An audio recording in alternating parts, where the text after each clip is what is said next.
대림절 동안 우리는 성탄을 기다리면서 동시에 세상의 마지막 날에 다시 오실 주님을 기다리고 있음을 기억합니다. 이 시간은 단순히 다가오는 종말의 시간을 수동적으로 기다리는 것이 아니라 모든 순간을 하나님과 함께 적극적으로 살아내겠다는 능동적인 태도로 우리를 변화시켜 줍니다. 사람들은 종말을 생각하면 모든 것의 끝, 소멸, 재앙과 같은 부정적인 이미지를 떠올립니다. 그래서 그날을 맞이하지 않으려고 몸부림치면서 그때가 언제인지 촉각을 곤두세우고 살아갑니다. 어른들이 아랫사람에게 뭐뭐 하지 마라 하는 이유도 그 심리적인 근원을 따라가다 보면 결국은 그러다가 죽는다라는 내면의 공포심이 깊숙이 숨어 있을 것입니다.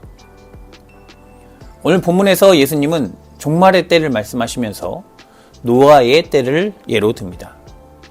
홍수 전에 노아가 방주에 들어갈 때까지 사람들은 아무런 낌새도 알아차리지 못하고 이전처럼 먹고 마시고 혼인했으며 홍수가 나서 죽을 때까지도 깨닫지 못했습니다.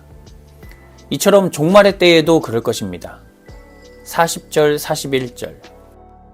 그때에 두 사람이 밭에 있음에 한 사람은 데려가고 한 사람은 버려둠을 당할 것이요. 두 여자가 맷돌질을 하고 있음에 한 사람은 데려가고 한 사람은 버려둠을 당할 것이니라. 비교되는 두 사람은 똑같이 반복되는 일상을 충실하게 사는 사람들입니다. 둘 다 무슨 일이 언제 일어날지 모릅니다. 그런데 그때에 하나님은 두 사람 중 한 사람만 데려갑니다. 14만 4천 명이라는 하늘나라의 인구수가 정해져 있기 때문일까요? 구원을 받는 사람과 그렇지 못한 사람의 차이는 단 하나의 조건, 그가 깨어 있느냐입니다. 예수님은 그러므로 깨어 있으라 라고 말씀합니다. 그렇다면 깨어 있다라는 것은 무엇을 의미할까요? 이 시대에도 자신들이 깨어 있다고 생각하는 사람들이 많습니다. 그들은 이 치열한 경쟁 사회에서 살아남기 위해 누구보다 일찍 일어나고 밤늦게까지 공부하며 스펙을 쌓습니다. 돈의 흐름을 읽으려고 애쓰고 권력의 줄을 잡으려고 노력합니다. 그들은 이것이 깨어있는 삶이라고 믿습니다. 삶을 살아가는 데에 필요한 일이지만 그것으로 사람이 정말 구원을 받는 것일까요? 사람은 아무런 감정도 철학도 없이 살아가는 동물이나 기계가 아닙니다. 자기도 모르게 사랑을 구하고 연민이 생기며 외로움과 두려움에 사로잡히기도 합니다. 이런 사람들에게 돈과 권력이 전부일 수는 없습니다. 사람들이 돈과 권력과 지식을 쌓는 목적은 타인에게 관심과 사랑을 받고 싶은 욕망이 있기 때문입니다. 많은 돈을 소유하는 일은 사람들의 관심을 받기에 가장 쉬운 방법입니다. 하지만 돈에 이끌려 다가온 사람들은 그의 돈을 사랑하지 존재를 사랑하는 것이 아닙니다. 전 대통령에게 충성을 다하던 사람들이 그의 권력이 사라지니 법원에서 불리한 진술을 다 털어놓는 것처럼 함께 하게 된 이유가 사라지면 모두 떠나갑니다. 그렇게 돈과 권력을 갖는 방법을 아는 것은 깨어있는 것이 아니라 단지 생존 본능에 매달려 있는 것일 뿐입니다. 고대 사회에서도 사람들은 자기의 구원을 위해 창과 칼을 갈았습니다. 더 세련된 철학과 문화, 그리고 강력한 군사력을 위한 연구를 할 때 깨어있다고 생각했습니다. 모든 나라와 종교마저 생존을 위한 방법에 집중하고 있을 때 하나님 신앙 안에 있는 사람들은 전혀 다른 곳을 바라봅니다.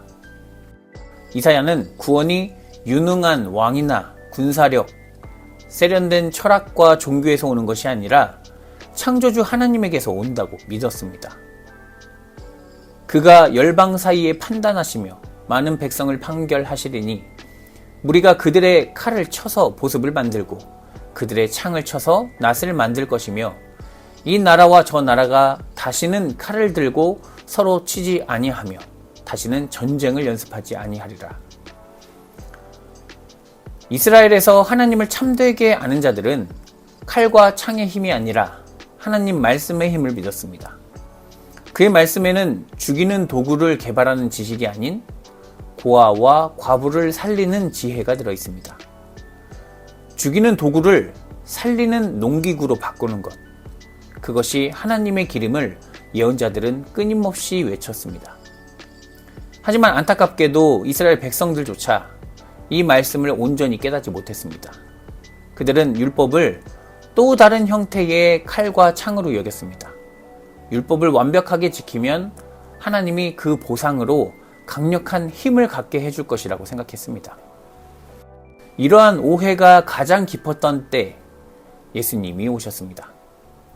예수님을 만난 사람들, 특별히 예수님의 십자가와 부활을 깊이 바라본 사람들은 충격적인 진실을 마주하게 됩니다. 구원은 다른 곳이 아닌 하나님의 영원한 사랑으로부터 세상에 뿌려진다는 것입니다. 바리새인 중에 바리새인이었던 바울은 로마서 13장 8절에서 이렇게 고백합니다. 피차 사랑의 빛 외에는 아무에게든지 아무 빛도 지지 말라. 남을 사랑하는 자는 율법을 다 이루었느니라. 그러면서 사랑은 율법의 완성이라고까지 말합니다. 율법 조항을 깐깐히 지키고 남을 정죄한다고 해서 구원받는 것이 아닙니다. 정죄는 율법을 잘 지키는 이에게 부메랑이 되어 돌아오고 결국은 모두가 무너지는 결과를 낳게 됩니다. 선지자들은 칼을 보습으로, 창을 쟁기로 만드시는 하나님의 능력을 아는 깨어있는 자들이었고 그 깨어있음의 절정을 예수 그리스도를 통해서 보았습니다.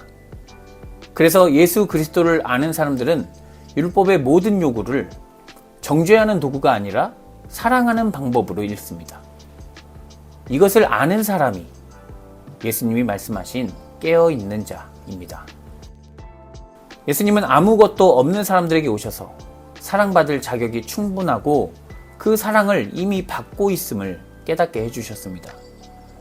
그래서 우리는 삶 속에서 사랑하는 방법이 무엇인지, 서로의 존재를 어떻게, 어디까지 인정해야 할지 고민합니다. 그렇게 예수 그리스도와 함께 우리는 하나님 안에서 온전히 사랑하는 거룩한 자녀가 되어가는 것입니다. 이런 우리를 어렵게 하는 것은 우리가 사는 세상이 그와 반대로 간다는 것입니다. 돈이 많고 큰 지식과 힘이 있어야 사랑받을 수 있다고 가르치는 세상은 작고 힘없는 사람들과 함께하는 것을 낭비라고 합니다. 서로 사랑하며 사는 것이 우리를 구원한다고 아무리 외쳐도 그 구원의 깊이를 알아보지 못하는 사람은 영원히 그리스도를 볼 수 없습니다.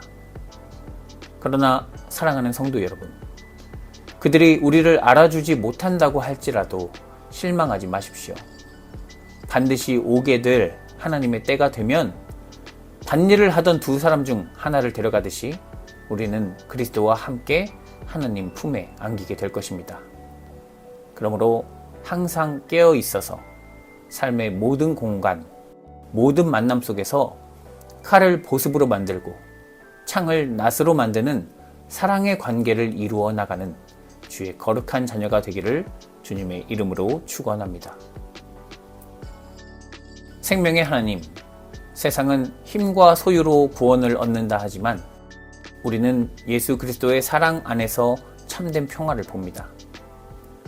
죽음에 이르게 만드는 율법이나 세상의 힘이 아니라 영원하신 하나님 안에서만 찾을 수 있는 사랑으로 깨어있는 주님의 자녀들이 되게 하시옵소서. 다시 오실 주님을 기다리며 마지막 때에 우리의 삶이 사랑으로 완성되게 하시옵소서. 예수 그리스도의 이름으로 기도드립니다. 아멘.